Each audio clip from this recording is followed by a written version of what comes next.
Hello, hi everyone. I'm Richa Arya. It's my project going on in Panipat. ये पानीपत की उन फैक्ट्रियों के बारे में है जो मैं लंबे समय से देखते आई हूँ, बचपन से देखी हैं, जो कि इसका हिस्टोरिकल पार्ट भी है क्योंकि पानीपत हैंडलूम का सबसे बड़ा इंडस्ट्रियल एरिया है. वहाँ पे मोस्टली जो फैक्ट्रियाँ हैं वो टेक्सटाइल बेस्ड फैक्ट्रियाँ हैं जहाँ पे जब भारत और पाकिस्तान डिवाइड हुए तो उस टाइम पे मोस्टली जितने भी वीवर्स थे वो पानीपत शिफ्ट हुए. तब पानीपत हरियाणा का पार्ट नहीं हुआ करता, ऑलमोस्ट वो पंजाबी था. तो वहाँ पे जितने भी वीवर्स थे वो आए और वहाँ पे वीविंग करना स्टार्ट किया. तो पानीपत अपने आप में ही मोस्ट या I will translate. Translation always reminds me of these election translations, the goof ups that happen. Uh, yeah, so she was talking about these factories that she has seen while growing up. And the interesting point of center for us is Panipat. That is part of Haryana right now, but earlier it was not. And after the India-Pakistan partition, or the formation actually, the partition of the British India, and then that led to the formation of two new countries, the Republic of India and Pakistan. After 1947, there was a huge influx of weavers towards Panipat, and they settled in this part. मैंने जिस factory में visit किया था वो recycle clothes की factory है जहाँ पे रिसाइकिल कपड़ा होता है and then make a thread. तो वहाँ पे बहुत सारी फीमेल्स वर्क करती हैं जो टेक्सटाइल फैक्ट्री में काम करती हैं, जो कटिंग करने का काम करती हैं. और जो ये कपड़ा आता है ये अलग अलग कंट्री से आ रहा है. सिर्फ इंडिया से नहीं है, ये यूरोप, ये अदर जो रिचेस्ट कंट्री है उससे यहाँ पे इंडिया में लेके आया जा रहा है क्योंकि यहाँ पे चीप लेबर है. Okay. So the factories mainly she visited, they were involved in recycling clothes that were coming from different parts of the world, also from Europe mainly. And most of these factories employed women. And generally, like women, they are important. And also, why they are also imported to these places so they can cut these clothes is because of the cheap labor in this country. ऐसे इन कट्टों के अंदर भर के This is how it arrives in these bags. और वो sharp tool पे cut करती हैं उन कपड़ों को जिस पे हम फिश कट करते हैं या वेजिटेबल कट करते हैं. और उस पे छोटे छोटे बटन होते हैं, वो टैग रिमूव करती हैं उसके और वो बटन को अलग करती हैं. कई बार उनका हाथ भी कट जाता है उस पे काम करते हुए क्योंकि ये वो कहती है कि ये बलि लेता है एक टाइम, ये ब्लड मांगता है जब फर्स्ट टाइम कोई इस पे कट करने आएगा. तो it's so danger used to cut only a button. Yeah. So this is a knife. It's like curved like this, very sharp. You keep it on the floor and you cut, and it's usually used in households to cut fish and vegetables. So that's what they use in these factories, and they have to quickly cut and remove the buttons and the tags that come. And the saying goes is that because they usually cut their fingers also at times, that at one point of time when you're engaging in this work, it asks for your sacrifice, that you are doing the blood offering. So there are accidents that are usually involved in this profession. में बैठ के वो आमने सामने नहीं बिठाते हैं factory में क्योंकि वो बात करने लग जाएंगी और कम कपड़ा काटेंगी की वजह से उनको लाइन में बिठाया जाता है. So this is the seating arrangement that is made for them so that they don't talk to each other. So they have placed in these rows so that there's no communication between them. They just work. ये छोटा छोटा pieces हो जाता है clothes का and then वो इस तरीके से बड़े बड़े कट्टों में भरती हैं और उसका वेट तुला जाता है. Next one. These are cut in small pieces and then they are again packed and they are weighed. ऐसे वो छटाई करती हैं, उसमें कुछ कपड़े ऐसे होते हैं जो किसी काम के नहीं होते हैं, कुछ कपड़े होते हैं जो कट करके दोबारा से थ्रेड बनाया जा सकता है। उसमें भी 100% ही वूल काम आएगा। सारे कपड़े जो बाहर से आ रहे हैं वो यूज़ नहीं होते हैं, वो यहाँ पे डिस्कार्डेड कर दिए जाते हैं यहाँ के वेस्टेज में, तो वो उसमें से छटाई करती है हर कपड़े की। हाँ. So they are now filtering out after the clothes are cut. They are now filtering out and trying to find what is useful for them. So whatever comes from abroad, most of these clothes are also not useful in repurposing them as threads or as wools. So most of the time they have to dispose of a lot of these cut pieces. Button वहाँ पे पूरे floor में ऐसे गड़े हुए थे सब जगह पे कि वो डेली जो बटन बच जाता है वो वहीं पे दब के इम्प्रेशन देता है। मैंने उसका इमेज किया। This is an image of the buttons that have been stuck onto the floor because like periodically they dispose of the buttons and they remain there and they get stuck to the surface, the floor or wherever it is. So it's an image of that. Wait वो जो females है जो वो cut करती हैं उनको per day के हिसाब से वेतन नहीं मिलता है, उनको मिलता है जितना वो कट करेंगी। किसी को 10 रुपए किलो मिल रहा है तो किसी नई औरत आई है तो उसको पता ही नहीं है कि वो कितने रुपए पे कट कर रही है, तो वो 5 रुपए भी कट करेगी।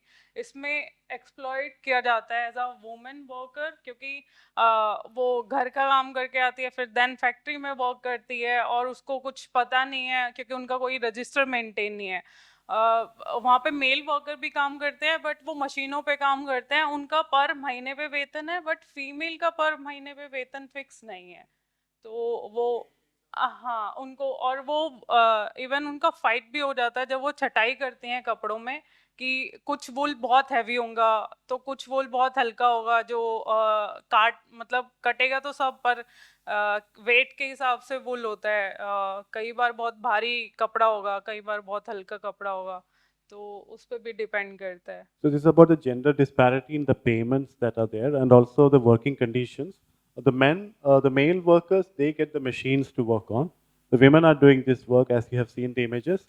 And the men get monthly salary, where the women, they are paid based on the weight of the clothes they cut. And because of that, there are also fights between them at times because they want to snatch away the heaviest cloth to get more weight and get more payment. And even among the women, they exploit them. If there is a newcomer, they underpay them. And the newcomer does not know that this is the usual payment they get. And most of these women, they also come from their homes, they work in their homes, and then they come to the factories to do this labor.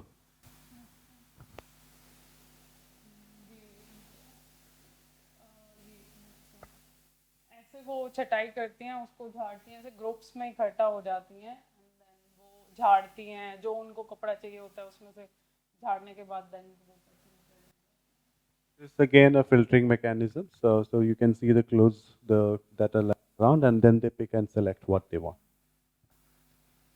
ये tag 100% बोल जो होगा वही use किया जाएगा, नहीं तो नहीं किया जाएगा। ऑनर यही मार्क होता है इस पे, वो मास्टर जी देखते हैं वहाँ पे कि यही कटना है और कोई कपड़ा नहीं कटेगा। That's a tag to ensure that only clothes that are 100% wool, that has to be cut. That is the instruction that is given to them. ये वो बटन और टैग है जो अलग अलग कंट्री के टैग लगे होता है, made in China, made in Japan, made in, तो वो मैंने कलेक्ट किए थे। These are the tags and the buttons from different parts of the world that is collected by me. और लास्ट में ये सेट बन जाता है इसका। So this is the final output of this entire process, that the threads are made from this.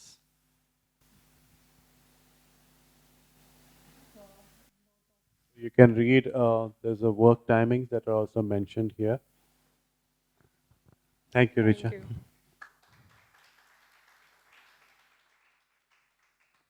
तो आप कितने सालों से ये रिसर्च, ये फील्ड वर्क कर रहे हैं? लगभग 5 साल हो गया मेरे को इस रिसर्च में, बट मैंने चाइल्डहुड से ही देखा है वहाँ पे फैक्ट्रियों में वर्क करते हुए, क्योंकि पानीपत मेरा होम टाउन है जहाँ पे बहुत सारे फैक्ट्रियाँ हैं। तब बाउंड्रीज इतनी ऊंची है कि वहाँ पे एंट्री अलाउड नहीं है विद किसी मतलब थ्रू किसी के बोल के कि मेरे को विजिट करनी है फैक्ट्रियाँ, तो ऐसे एंटर कर पाई मैं। वहाँ पे अलग अलग तरीके की फैक्ट्री है। कोई कॉटन फैक्ट्री है जहाँ पे कॉटन की रिसाइकिल हो रही है, कहीं पे कारपेट्स डिज़ाइन हो रहे हैं, कहीं पे बिकॉज वो पूरा हैंडलूम का एशियाज़ लार्जेस्ट मार्केट है, हैंडलूम मार्केट इन पानीपत। तो वहाँ पे हर साल बहुत सारा माइग्रेट होके वर्कर्स आता है जो कंटिन्यू काम कर रहा है और ऐसे ही एक्सप्लॉइट होता जा रहा है, क्योंकि ना तो वहाँ पे जो कॉटन है वो मेल्ट नहीं होता है, इनहेल हो जाए तो वो आपको ब्रीदिंग प्रॉब्लम भी देगा। तो मैं जितनी बार जाती हूँ वहाँ पे वर्कर्स चेंज हो जाते हैं, मतलब सेम वर्कर नहीं रहेगा, क्योंकि रजिस्टर मेंटेन नहीं है, डेली बेसिस जॉब नहीं है ये कि आप हर रोज जा रहे हो तो कंटिन्यू आपको सैलरी मिल रहा है, तो दैट तो वो पर डे पे है। तो कभी कोई और आएगा तो कभी कोई और, कोई प्रॉब्लम होगा तो कोई सॉल्यूशन नहीं है। उस तरीके से गवर्नमेंट भी अवेयर नहीं है उस स्पेस से। No, I had asked her that for how long she is doing this project, and it's been 5 years, and she is visiting the space regularly. But she has, as she said earlier, that she has also grown up around these spaces. And these factories are quite huge, and there are different kind of factories. There are cotton factory, there are this kind of thread factory, there are different kind of factories that is there. This is Asia's largest, you said? This is Asia's largest handloom market. That is what is built around on this system of exploitation of the laborers. Yeah. So, so what are the usual processes which you do? Like, क्या आप कैसे करते हैं आप? Like, what do you do? Like, आप यहाँ जाते हैं, इनसे interact करते हो, आप देखते हो. What is your process like? क्या करते हैं? जाती हूँ, मिलती हूँ पहले तो, क्योंकि ऐसे किसी के थ्रू एंट्री मिल जाती है तो एक बार जाती हूँ तो इतना कंफर्टेबल इवन ओनर भी नहीं होता, बिकॉज ओनर भी पीछे पीछे किसी बंदे को छोड़ देता है कि वो जाके ज़्यादा बात ना करे या मिले ना इतना। तो एक ही बंदा उनमें से बात कर रहा होता है उस पूरे कन्वर्सेशन में, क्योंकि एक को ही बोलना अलाउड होता है, वो सब कुछ नहीं बता सकती हैं। फिर बाद में धीरे धीरे फिर उनके घर तक जाना आना, तो उसके बाद वो धीरे धीरे बताती हैं कि ऐसा ऐसा होता है। तो So I was asking at the process that what kind of interaction happens, like how does she lead the interaction? So she goes there, and it's very difficult initially to make that point of connection, and also she is only allowed to talk to one person, so she has to form the connection with that one person, and it also takes time, and many times like she has to also go back to that woman's house to continue the interaction. तो मेरा ये भी question था like Copa and सोडस की जो presentation था, उनका जो काम है टेक्सटाइल की जो बहुत बड़ी हिस्ट्री है, वो भी एक वायलेंस से जुड़ी हिस्ट्री है। तो उससे आपने अभी जो ये हिस्ट्री बोलते हैं, लेकिन ये कंटेम्प्रेरी अभी भी चलते ही आ रहा है, हिस्टोरिकली ये चीज़ तो चलते ही आ रही है, प्रोडक्शन की जो हिस्ट्री है, एक्सप्लॉयटेशन की जो हिस्ट्री है, इसको आपने कैसे इसको जांचा, इसको कैसे समझा? जब मैं क्योंकि मैं ऑलरेडी जहाँ से बिलोंग करती हूँ हरियाणा, मेरे लिए भी बहुत डिफ़िकल्ट था जब मैंने फील्ड चुना अपना, क्योंकि घर वाले अलाउड नहीं करते थे उस तरीके से। तो मेरे लिए टेक्सटाइल एक तरीके से माध्यम था बताने का, क्योंकि मैंने मेरी माँ को देखा है काम करते हुए टेक्सटाइल में, क्योंकि अर्निंग सोर्स होते हुए भी बट वो थोड़ा बहुत अर्न कर पाए तो वो घर में स्टिचिंग करती थी, अपने लिए सेल्फ अर्निंग करती थी। तो धीरे धीरे इंस्पायरिंग वहीं से मिला है मेरे को। और देन मैंने वहाँ के सराउंडिंग में जो देखा है मैंने उसी से बनाना स्टार्ट किया, अपनी जर्नी वहीं से मेरी जर्नी स्टार्ट हुई।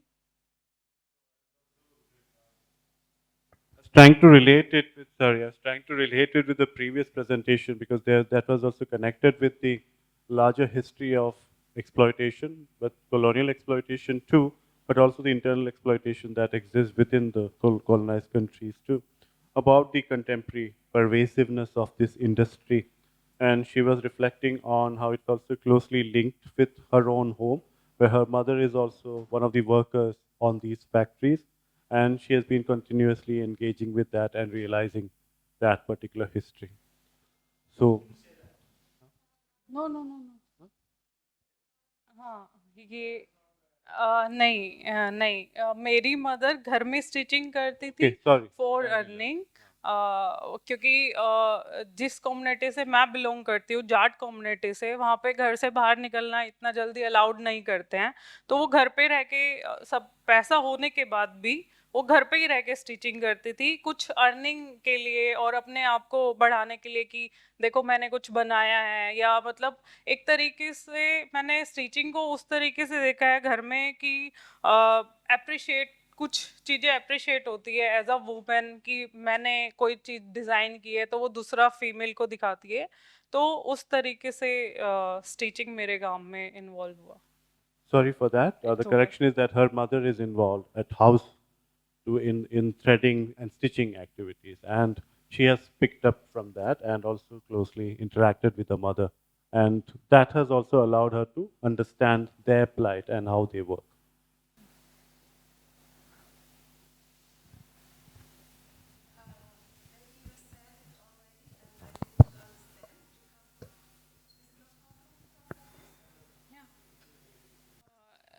ये डिपेंड करता है इससे स्पोर्ट्स की बॉल्स बनाई जाती हैं और So this depends.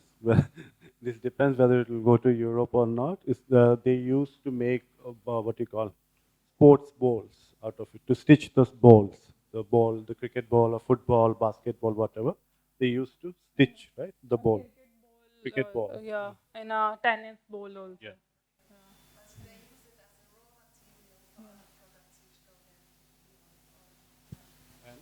आल्सो और कंबल जो हम ट्रेन में कंबल ओढ़ते हैं वो इससे बनाए जाते हैं क्योंकि ये इतना जो यूरोप से वुल आता है वो बहुत प्योर वुल होता है और इसमें से दो तरीके के वुल निकाले जाते हैं एक से जो रिसाइकिल दोबारा से कंबल बन सकें फिर वो एक ही बार ओढ़े जाते हैं फिर दोबारा वो ऐसे ही फैक्ट्रियों में आते हैं एंड और एक जो हम कोट ब्लेजर पहनते हैं जो स्कूल के ब्लेजर होते हैं वो इनसे बनाए जाते हैं This is also used to make blankets in bulk that we use in Indian Railways. So it is not 100% pure wool. So it's using this kind of recycled thread to make that wool. And the blazers that are used by school children and the school students, they also use this material.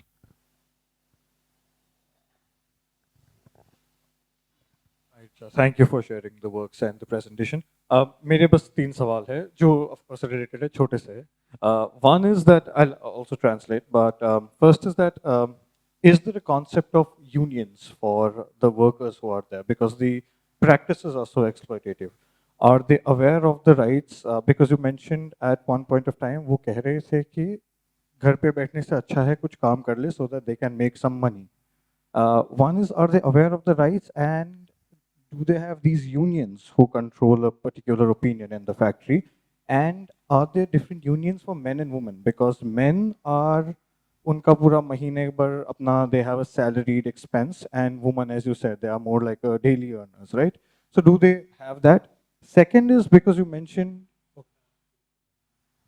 okay, I need to translate, sorry. Let's go one by one, I was saying. तो this is the first कि क्या उनके पास वो union का awareness है और क्या वो आदमियों के लिए कुछ अलग यूनियन है क्योंकि वो मंथली सैलरीड है और क्या वो अवेयरनेस है जो औरतें वहाँ काम कर रही है वो अवेयर तो हैं बट उनकी बहुत सारी प्रॉब्लम है वो फैक्ट्री में वो रूल नहीं चलते हैं जब कहीं पे जॉब करने जाता है या वहाँ पे वो या तो वो जॉब कर ले या फिर वो रूल्स फॉलो कर ले इस तरीके का एक माहौल है फैक्ट्री वर्कर्स के लिए वो कहीं पे भी हम देखते हैं जो मतलब मैं देखती हूँ वहाँ पे लिखा होता है रूल्स लिखे होते हैं बट वो फॉलो नहीं होते हैं Okay.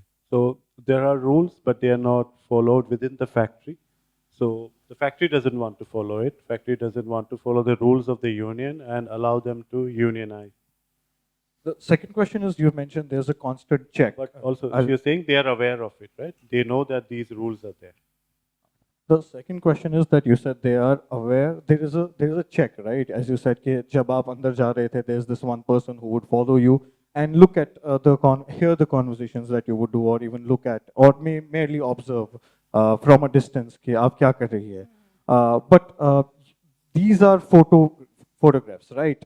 How conscious were the laborers while you were documenting them? Because वो threat उनको भी पता है, they are also aware of that threat, right? So when you're documenting them, were they a little reluctant of maybe speaking? And also जब वो आप उनके साथ तस्वीरें खिंचा रही है, क्या वो hesitation थी? Is that one question? मैं बहुत बार जाती हूँ. This question also came out in the context because she had earlier said that when she is doing this kind of discussions with them, there's one person from the factory who will be kind of Yeah. monitoring. Yeah, No, you didn't translate. I'm translating. I'm translating your question. So that person will be there. So then the second part you spoke in English, so I'm not translating that. मैं वहाँ पे जब जाती हूँ देखती हूँ तो जो फीमेल हैं वो नॉर्मल होती हैं क्योंकि बात कर पाती हैं वो. इवन इतना जैसे एक बार गई हूँ तो नहीं बात करेंगी, सेकंड बार जाते हैं तो हेडिटेशन थोड़ा कम होता है, बात करना स्टार्ट करती हैं. और थर्ड बार में वो इवन आपकी फैमिली के बारे में भी पूछना स्टार्ट कर देंगे कंफर्टेबल. फिर मैं उनके साथ इवन चाय कॉफ़ी कुछ भी जो भी मैं वहाँ पे मंगा सकती हूँ. इवन वो तो उसके बाद कन्वर्सेशन के बाद हम छोटा सा गेट टुगेदर भी करते हैं. ऐसे नहीं है कि मैं सिर्फ उनसे मिलने जाती हूँ. और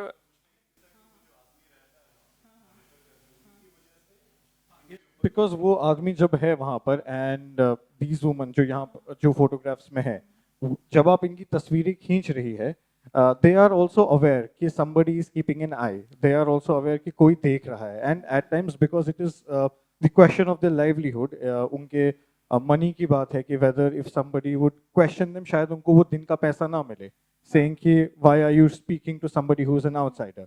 So were they conscious of that? क्या वो उनमें झिझक थी बात करने के लिए क्योंकि कोई कंटिन्यू देख रहा है? And of course I am assuming it would be there. How did you manage that to break that ice for them? हाँ, वो हिचक तो होती ही है क्योंकि क्वेश्चन पूछती हूँ मैं इनसे तो रिप्लाई वो बंदा देता है. मतलब नॉर्मल ऐसा होता है. So when she usually asks the questions to these women, the guy who is monitoring, he answers on their behalf. Yeah. Continue. और जैसे बच्चे भी साथ होते हैं तो बच्चों को दूर कर दिया जाता है कि किसी फोटो में बच्चा ना आ जाए वहाँ पे. Okay, so तो if they वो they उस have चीज़ kids से around. aware है.